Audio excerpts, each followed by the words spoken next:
पहले शुरू में यहाँ पहुँचे ना, तो यहाँ उनका 2 दाँत यहाँ पे यहीं गिरा था। ये देखो, ये ब्लड और 2 दाँत यहीं मिला।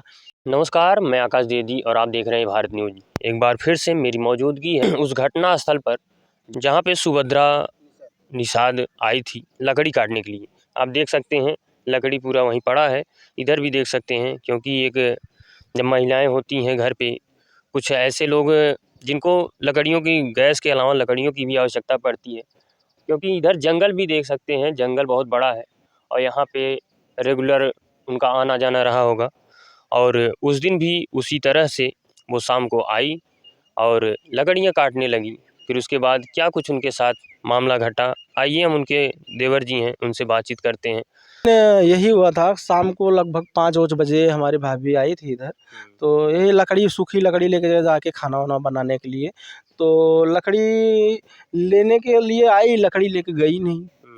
और लगभग 8 बज गया और 7:30 बज गया, तो पता नहीं, फिर सब लोग ढूंढना चालू कर दिए और मैं भी नासिक में था, तो आज आया। तो उस दिन मैं फ़ोन किया था शाम को कि लगभग 7:30 बजे। तो घटना के समय आप नहीं थी? नहीं, मैं नासिक में था, तो अभी आज आया है, आज दोपहर में पहुंचा। तो मैं उस दिन फ़ोन किया था, 7:30 बजे ही फ़ोन किया था। तो अपनी औरत से मैं बात कर रहा था, तो तब तक मेरी औरत बोली, भाभी तो हाथ नाय दिखाता ही। हम कहे देखा करता हूँ यार, और कौन बतलात हो ही अपन आरी बगल कोई मेहरारू बतलात रहा थी ना अपन ना। तो हम कहे उस बतलात हो ही, नहीं तो आवाज़ दे बहन, चलिए यहीं रात को तो आवाज़ भी ज़्यादा सुनाई पड़ता है। तो आवाज़ दिहन तो ना, अब जब उनका मर्डर हो गया तो कहाँ से वो सुनेंगी और आएंगी। तब वो लोग आवाज़ दी तो नहीं आई। तो फिर मैंने फ़ोन लगाया, 2-3 हमारे दोस्त हैं गाँव में, तो उन लोगों को फ़ोन लगाया। मैं कहा मेरी भाभी उधर मार्केट की तरफ गई थी क्या?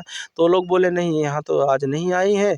तो फिर हम भाई, वही हमारे भाभी, मेरी बच्ची-वच्ची सब लोग ढूँढने निकले। तो जब वहाँ से निकले तो ऐसा पूरा उधर से जंगल से ढूँढते-ढूँढते यहाँ पर आए। तो पहले शुरू में यहाँ पहुँचे ना, तो यहाँ उनका 2 दाँत यहाँ पे आप देख सकते हैं। यहाँ 2 दाँत और ब्लड यहीं गिरा था। ये देखो, ये ब्लड और 2 दाँत यहीं मिला। दांत क्या, दांत उठा ले गए क्या? दाँत पुलिस प्रशासन लेके गई है। आई थी शाम को, फ़ोन किया जब इतना देखा गया ना, तो उसके बाद सब लोग घबरा गए कि क्या हो गया। तो फिर यहाँ से मैं भी फ़ोन पे चालू ही था। मैं कहा क्या हो गया? बोली तुम्हारे भाभी का दाँत 2 दिख रहा है और ब्लड।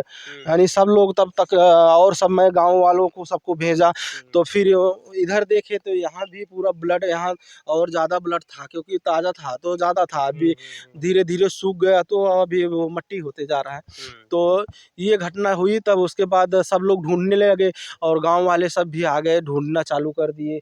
पूरा जंगल ढूँढने लगे और पुलिस प्रशासन को फ़ोन किया गया 100 नंबर, और थाने पे भी सूचना दी गई। तब पुलिस प्रशासन आई, तो लोग रास्ता ही नहीं पता था, तो कैसे आए? तो भाई हमारे गए तो उधर जंगल से लेके आए उन लोगों को। तो पुलिस प्रशासन यहाँ आई और वो चीज़, यानी कोई छुआ नहीं था, जैसा था वैसा ही था। मैं कहा कुछ छूना मत, क्योंकि मेरा फ़ोन चालू था। दिखा था, सुबह दिखा? रात को ही दिखा था सब। ये सब लाइट मोबाइल बत्ती जला के देख रहे थे, तो सब रात को ही दिखा था। फिर रात में पूरा ढूंढे सब लोग, ये पूरा जंगल ढूंढे। तो यहाँ से लगभग 200 मीटर दूर, उधर वो पोल दिख रहा है ना, पोल से कम 100 मीटर और आगे, तो वहाँ वो ले जाके यहाँ से उठा के लेके गया है। तो इसका ब्लड न भाभी का मेरा रास्ते में गिरते गिरते गया है। तो आगे जितने दूर वो लोग जा रहे थे उठा के, यानी उसका पूरा सर फाड़ दिया था, कहीं जगह नहीं बचा था उसका, पूरा एकदम छिड़का दिए थे। हमला यहीं पे हुआ था लगभग? हाँ, कुछ यहाँ हुआ था, कुछ वहाँ हुआ था। और फिर उसका कपड़े से पूरा मुंडी यानी बांध दिया, और उसका कपड़े निकाल के मुंडी बांध के उठा के, यानी फिर उतना दूर लेके जाके फेंका। मतलब जैसा कि अगर देखने को देखा जाए, यहाँ पे उसके महिला के ऊपर हमला हुआ था। यहाँ से शायद वो भागने की कोशिश की होगी, इधर तक गई, लेकिन वहाँ से फिर वो लोग पकड़ के फिर मुझे लगता है कि ऐसे लेके गए होंगे। फिर यानी रास्ते पे खून गिरते गया, क्योंकि अभी तो ज़्यादा सब लोग आते जाते हैं, अभी बहुत घूम यानी ट्रैक्टर उधर चल रहा था पूरा, यानी खून का लकीर पड़ा था थोड़ा थोड़ा, यानी उसी रास्ते से सब तक वहाँ तक पहुँचे थे। लेकिन वो रात में फिर वहाँ नहीं मिला, क्योंकि रात में जहाँ से उसने जंगल में लेके गया वहाँ के बाद यानी ऐसा सड़क यानी चिक्कर रहता है तो मालूम पड़ता है, अभी ये घास के ऊपर उतना मालूम नहीं पड़ता है। तो वैसा वो रात में फिर उतना दिखा नहीं, तो सुबह तब जाके वो बॉडी उधर जंगल में मिला। तो उसके बाद प्रशासन के लोग क्या किए? प्रशासन के लोग फिर उसको अपने कब्जे में लिए बॉडी को, और फिर अपना लेके गए, उसका पोस्टमार्टम किए और चीर-फाड़ करवाए और उधर ही जलवा के लेके आए। और कुछ जानकारी उसके बाद मिली? उसके बाद अभी हमको कुछ जानकारी ऐसा नहीं मिला है, और ना अभी कुछ एफआईआर ना उनका डेड बॉडी का सर्टिफिकेट ऐसा कुछ भी नहीं मिला। तो किसको ऊपर ऐसा लग सकता है, कौन ऐसा कर? तो जैसे मेरे घर के बगल में एक मेरा चुलत भाई है, तो उसका लड़का था।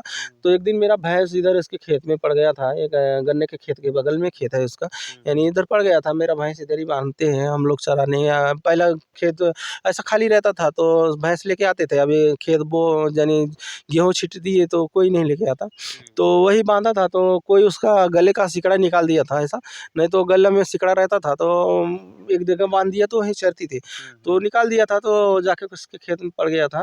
तो उसने गाली-वाली दिया, तो उसने धमकी दे रहा था कि तुम लोगों का समय आ गया है, अब तुम लोगों का कहानी ख़त्म ही हो जाएगा। तो उसके 3 दिन से 4 दिन बाद ही ये कांड हो गया। अच्छा। हुँ। तो मतलब क्या चाहते हैं कि प्रशासन इसमें क्या करे? मैं सरकार इसमें क्या करे?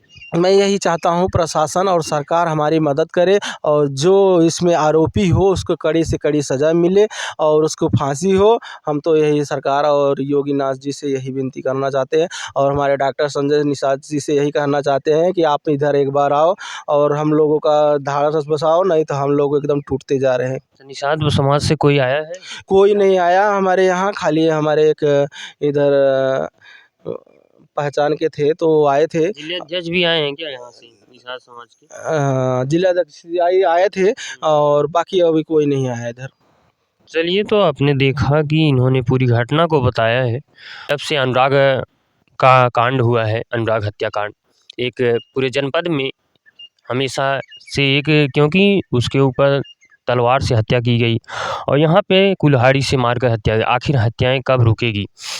जनपद जौनपुर में ऐसी घटनाएं कब रुकेगी? सबसे बड़ा सवाल प्रशासन से है। योगी आदित्यनाथ जी हमेशा यही कहते हैं कि हमारे सरकार में महिलाएं सुरक्षित है। अगर महिलाएं सुरक्षित है, ऐसा कांड हुआ कैसे? ये बहुत ही सोचने की विषय है, हो रहा है। पूरी जानकारी हम आपको देते रहेंगे। आप लोग बने रहें भारत न्यूज़ के साथ। मैं आकाश द्विवेदी।